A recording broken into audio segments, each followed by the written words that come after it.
In this video, we will see how to use this Sofirn SE1 light. So everything happened with a single button, so it's very easy to use. You just have to remember the pattern.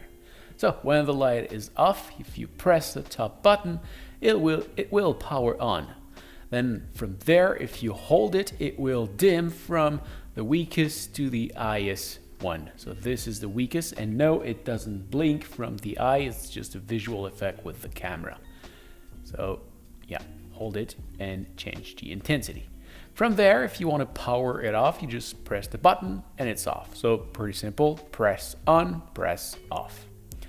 Then if you double press it while it is off, it will turn on, not with a blue light, but with a UV light. As you can see, if I take that bill, we can see some pattern showing up thanks to the UV light. There is no dimming possibilities with that one, so if you just press it, it will power off. Then if you hold it, it will turn on that little light on top with a couple of colors and pattern. From there, if you double press it, you will change to that red, I think. I'm colorblind. Then you've got that green pulse, just like that. There is that red blinking light, well, a couple of colors blinking, in fact. And we go back to the first one. Press it, it will power off. Then there is the triple tap, 1, 2, 3.